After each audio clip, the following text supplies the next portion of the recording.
Bismillahirrahmanirrahim. Assalamualaikum warahmatullahi wabarakatuh.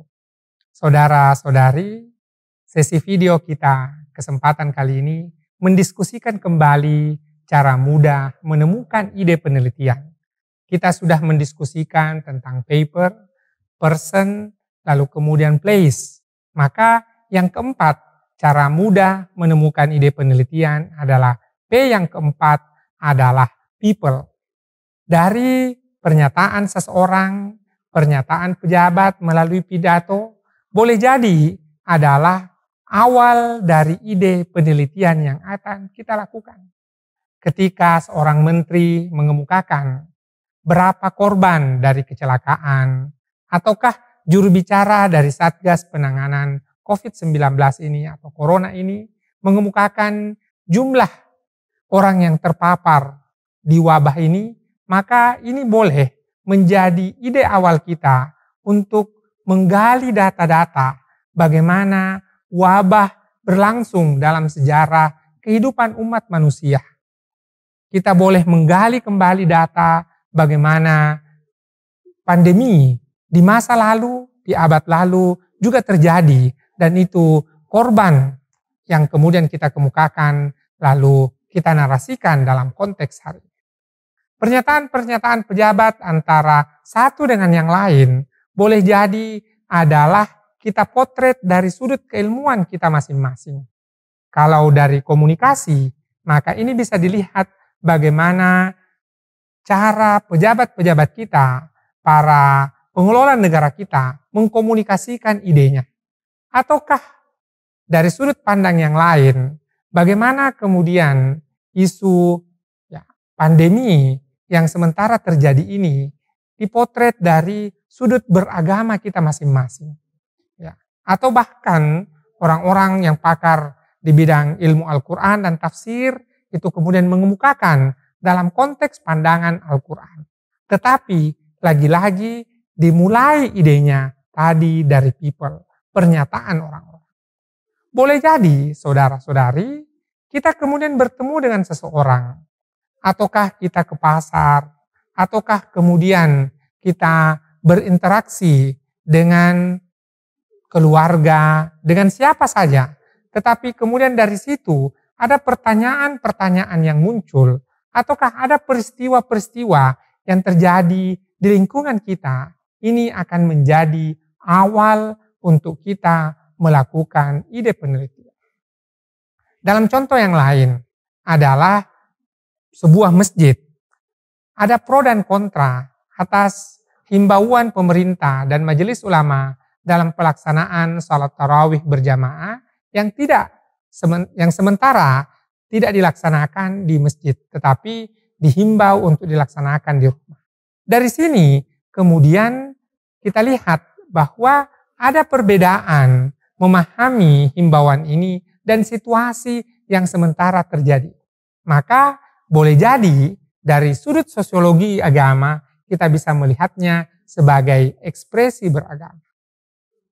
Ataukah mungkin ada peristiwa hukum di masjid yang berbeda dengan yang tadi adalah pengurus masjid itu kemudian pro dan kontra dengan jamaah dalam pelaksanaan salat tarawih.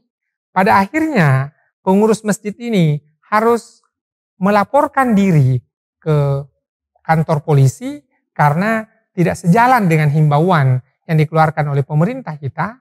Tetapi kemudian bagaimana kita dari sudut pandang hukum melihat ini? Ataukah boleh jadi berbagai lintas keilmuan? Maka peristiwa-peristiwa yang kemudian terjadi lalu diucapkan oleh seseorang, oleh people, maka dari sini akan menjadi ide kita untuk melakukan penelitian. Hanya saja ketika kita mendapatkan pernyataan-pernyataan ini, maka jangan sampai kemudian datanya tidak bisa diungkapkan atau hanya sekedar bisa dalam jumlah sehalaman atau bahkan setengah halaman. Oleh karena itu, kita harus kemudian melihat dari sudut pandang yang satu ke sudut pandang yang lain, sehingga data yang kita gali itu adalah memiliki ketercukupan. Demikian pula adalah dengan cara kita membaca sebuah data. Data sama dengan buku.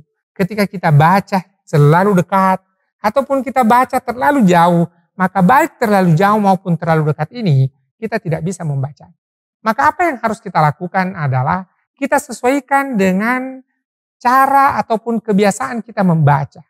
Ketika saya membaca buku atau membaca data ini, maka bagaimana jarak antara data dengan saya sehingga kemudian saya bisa baca, saya bisa maknai.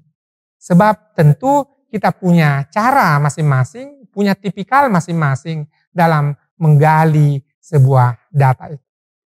Yang kedua adalah tidak saja terkait dengan cara membaca data, tetapi juga adalah apakah konteks data itu memang memiliki kekayaan data ataupun punya keterhubungan antara yang satu dengan yang lain sehingga kita bisa jadikan sebagai sebuah penelitian. Atau mungkin cukup hanya dituliskan sebagai sebuah status di media sosial atau hanya sekedar blog singkat di Instagram. Ya, inilah yang kemudian perlu kita lihat. Tidak saja tadi di awal bagaimana cara membacanya, tetapi juga adalah ketercukupan data itu. Saudara-saudari, demikian terkait dengan idenya untuk mendapatkan data itu. Satu hal lagi yang perlu kita kemukakan adalah penelitian yang kita sudah lakukan ini tentu memerlukan waktu yang lama untuk sampai kepada pembaca jikalau kita hanya mengharapkan satu-satunya pada jurnal saja.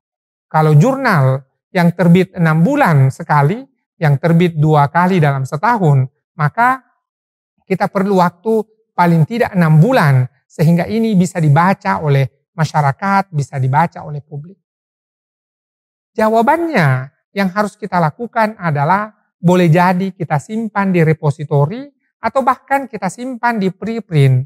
Baik repositori maupun preprint ini akan memberikan kesempatan kepada kita bahwa artikel yang sementara kita kirim ke editor jurnal, yang sementara direview, yang sementara dalam proses penerbitan itu juga sudah bisa dibaca oleh publik. Ini berarti bahwa informasi-informasi yang kita sudah dapatkan, data-data yang kita sudah kumpulkan juga dapat diverifikasi oleh pembaca kita secara publik. Apalagi kemudian preprint yang ada saat ini juga menyiapkan DOI, Digital Object Identifier, sehingga hak kekayaan intelektual kita sebagai seorang penulis juga tetap terlindungi. Oleh karena itu, kita memastikan 2 hal. Yang pertama adalah ide dari people tadi, dari pernyataan orang-orang, ataupun kemudian dari satu peristiwa ke peristiwa yang lain. Setelah kita kumpulkan, kita tuliskan dalam bentuk laporan, dalam bentuk artikel, maka kita simpan di repositori atau kita simpan di preprint sehingga ini dapat dinikmati langsung oleh publik. Demikian saudara-saudari, billahi taufiq wal hidayah. Wassalamualaikum warahmatullahi wabarakatuh.